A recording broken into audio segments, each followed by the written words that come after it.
I recently posted a video on the forgotten shows of 1959, and this is part two of the series. So if you haven't seen my first video, make sure to check it out. Okay, so let's get back to my list. In the Dennis O'Keefe show, Dennis O'Keefe stars as Hal Town, a widower juggling his career as a newspaper columnist while raising his 9-year-old son Randy. They live together in a New York City apartment. They are supported by their tough but endearing housekeeper, Amelia Sargent, affectionately known as Sarge, played by Hope Emerson. A little fun fact: Hope Emerson voiced Elsie the cow in Borden's 1940s radio ads. The show premiered on CBS in the fall of 1959 and ran for one season, ending in June of 1960. Set in the 1870s, Hotel de Paris starred Ed Holliman as Sundance, a former gunslinger who becomes the Marshal of Georgetown, Colorado, after spending 17 years in prison. Sundance, along with two French women, an aunt and her niece, co-owned the Hotel de Paris. The series focused on Sundance's efforts to keep the peace in town, including using the shiny silver dollars on his hat to temporarily blind his antagonists. He does this all while navigating his flirtations with both French ladies. Gold Medal Books even published an original novel based on Hotel del Paris, and Dell released a one-off comic book titled Sundance to help promote the series. But despite these marketing efforts, the show struggled to gain traction. It premiered in October 1959, but was ultimately canceled after just one season. In Love and Marriage, William Demarest, who I best remember as Uncle Charlie on My Three Sons, stars as Bill Harris, the owner of a struggling music publishing company. The business is faltering because old-fashioned Bill refuses to embrace rock and roll's rising popularity, rejecting most of the songs submitted to him. Enter his 30-something daughter, Pat, who persuades him to bring her on as a business partner. With her influence, Pat encourages her father to open his mind to the new rock and roll sound in an attempt to save the company. Love and Marriage premiered on NBC on September 21st, 1959. It only lasted half of a season, with the last episode airing on January 25th, 1960. Overall, 18 episodes were broadcast, and another 8 were never aired. Love and Marriage, brought to you by Noxzema. Noxzema Shave Creams, Noxzema Skin Lotion, and Noxzema Skin Cream, medicated for skin beauty, skin comfort.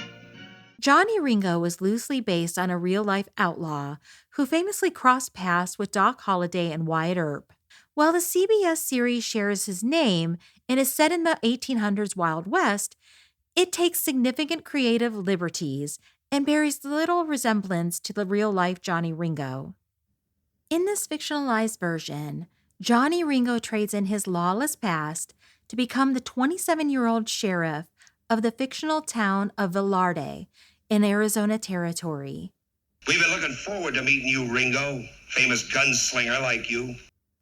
The show was an early production of Aaron Spelling, who would later become a legendary TV producer, creating such series as Charlie's Angels, The Love Boat, Heart to Heart, and Beverly Hills 90210. Johnny Ringo received good ratings, but was still dropped after 38 episodes. The show would later show up in reruns, combined with 3 other Western series from the same company: Black Saddle, Law of the Plainsman, and The Westerner.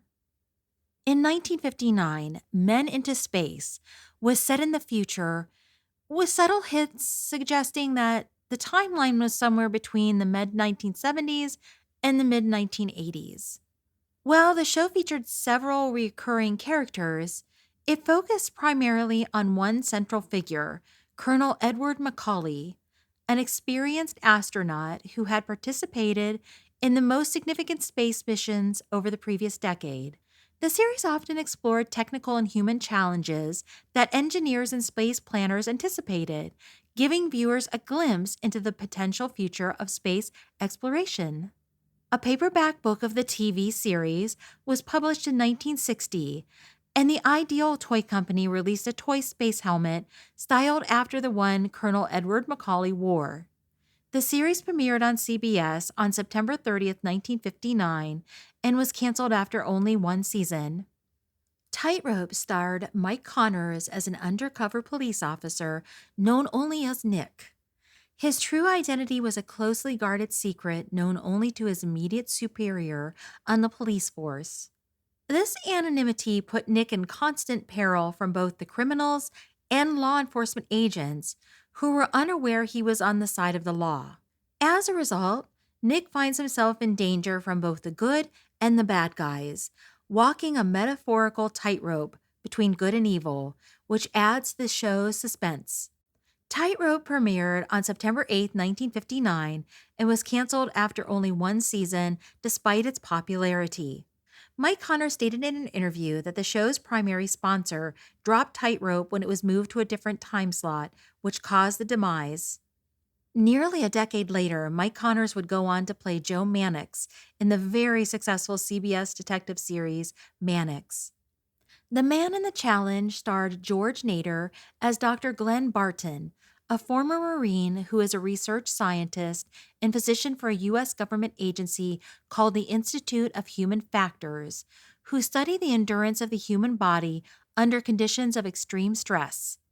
Dr. Barton often found himself personally testing experimental space equipment and other advanced technology, pushing both his physical and mental limits in the name of science and progress.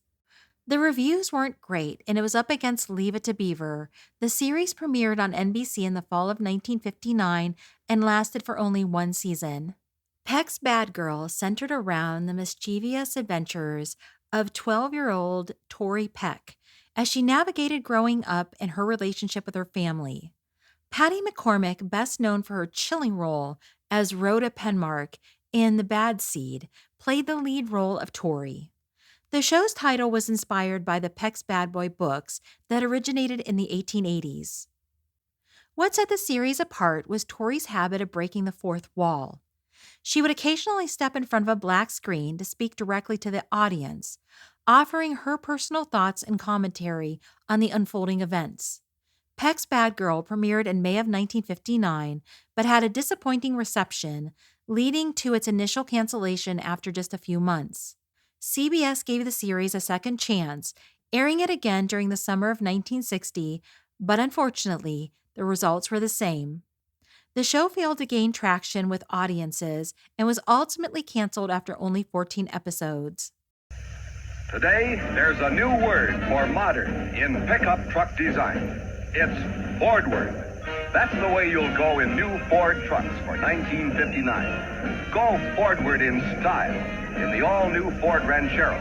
It rides like a car. It works like a truck. For all its high style, it carries over half a ton.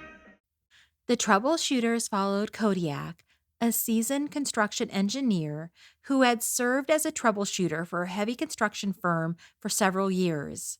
Kodiak's assistant, Frank, was his complete opposite. Young, well-educated, soft-spoken, and somewhat naive. As they traveled together to troubleshoot problems on various construction sites, they started to adopt each other's good qualities. Kodiak became more civil, while Frank became more assertive. This dynamic between the two characters was central to the show's appeal. The show premiered on NBC in the fall of 1959 and lasted only one season. If you have any memories of these shows, please leave them in the comments below. If you have enjoyed this video, please give it a like and subscribe if you haven't already. Oh, and make sure to go back and watch part 1. Thanks so much for watching. I